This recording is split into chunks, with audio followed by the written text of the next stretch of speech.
O Arun Gandhi é neto do Gandhi. E não sei se vocês sabem, essa técnica de comunicação não violenta, ela foi baseada nas experiências do autor, o Rosenberg, sobre a curiosidade dele para saber por que tem pessoas que passam por experiências como essa que vocês estão vendo no slide, do Arun Gandhi, que foi espancado por ser muito negro e espancado por ser muito branco. Então os negros o espancavam por ser muito branco e os brancos por ele ser muito negro. Isso quando ele tinha 10 anos de idade. E ele não se tornou um homem ruim, muito pelo contrário. Ele virou um ativista dos direitos humanos, mesmo tendo sofrido violência.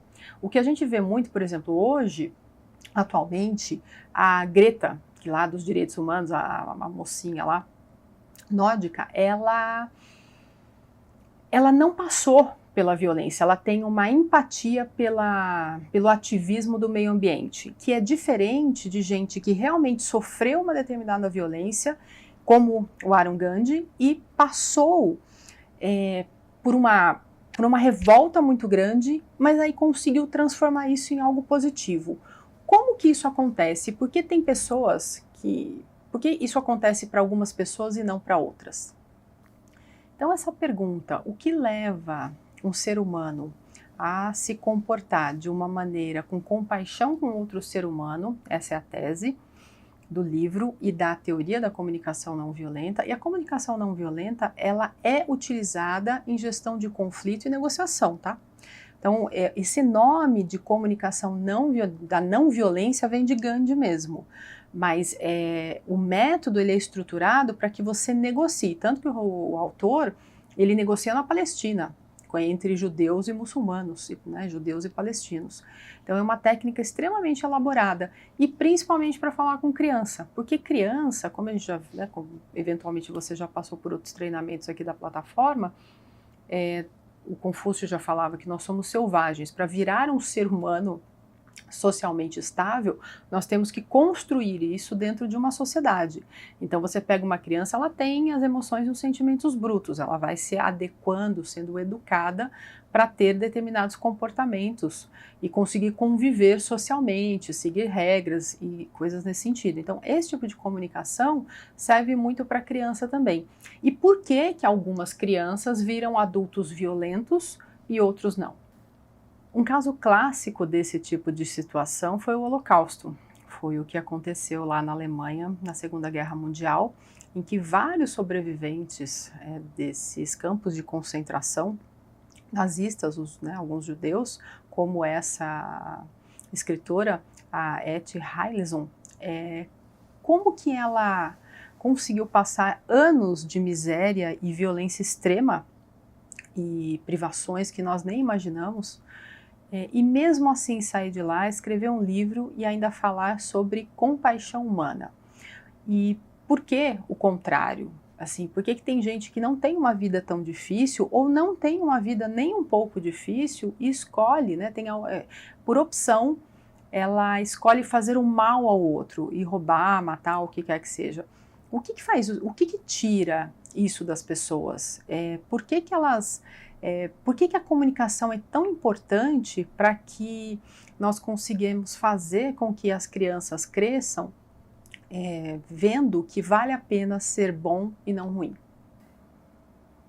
Existe uma forma de falar e de ouvir, então não é só falar. A maneira como eu falo, ela pode ser persuasiva ou não, ela pode ser manipuladora ou não. Mas a maneira como eu ouço também tem que ser aprendida. Então são os dois lados que tem que aprender como falar e como ouvir. Em caso de crianças que ainda não sabem como lidar com a comunicação de uma maneira estruturada, o importante é falar dessa forma, seguindo esse processo, para que ela entenda que é só uma forma, é um pedido. Nunca é uma ordem, isso tem esse aspecto também. Mesmo que ela saiba que hierarquicamente ela é menos que o pai, por exemplo. Isso não tem problema. A questão é como falar com essa criança e como ela vai absorver isso. E isso tem impacto na vida adulta, porque na vida adulta ela tem que ouvir. E a maioria de nós, né, adultos, não ouve, simplesmente reage às situações. E essa reação muito rápida, ela vem do cérebro lá reptiliano, ela não vem do córtex frontal. E esse é o grande problema, nós continuamos reagindo ao longo da vida. E essa reação, até o Dale Carnegie, lá no livro de 1920 alguma coisa, comenta lá sobre a questão de influenciar pessoas. Se você só reage às situações, você não tem poder de influência nenhum. Por isso que esse treinamento, ele é um treinamento para melhorar o seu nível de influência. Então, DSC, que tem nível de influência baixo, se você é um D com um I alto, você vai melhorar um I.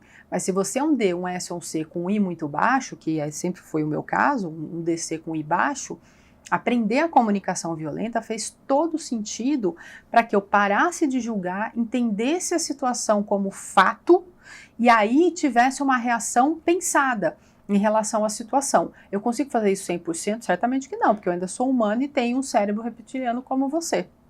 Mas a questão é, nos momentos importantes, quais são os gatilhos que eu consigo identificar para não reagir de forma negativa e perder a discussão? É esse a grande sacada dessa técnica. E mais uma vez, a questão desse nome, comunicação não violenta, ela vem da não violência, da postura de não violência do Gandhi, porque nós temos uma postura violenta ao falar. Eu tenho uma postura muito violenta ao falar. Se eu realmente começar a esquentar a discussão, mesmo que eu não queira ser, eu pareço, eu demonstro uma violência natural. Isso é ruim, uma agressividade, não violência, né? Fisicamente falando. Mas posturas agressivas levam à violência. Se você viu o treinamento de gestão de conflito, você sabe disso. O conflito ele é escalável, é um momento em que você não retorna. E a linguagem, ela acelera muito esse processo da agressividade passar para a violência verbal e, consequentemente, violência física. E para finalizar esse módulo, que é só a introdução mesmo da comunicação violenta, vale lembrar que existem comunidades que chamam essa comunicação não violenta de comunicação compassiva. Mas a comunicação compassiva aqui no Brasil ela também pode ser relacionada com a comunicação com a pessoa que está no final da vida. Tanto que a foto que você vê no slide é de uma pessoa idosa na cama. Todos nós passaremos por isso, gostando ou não.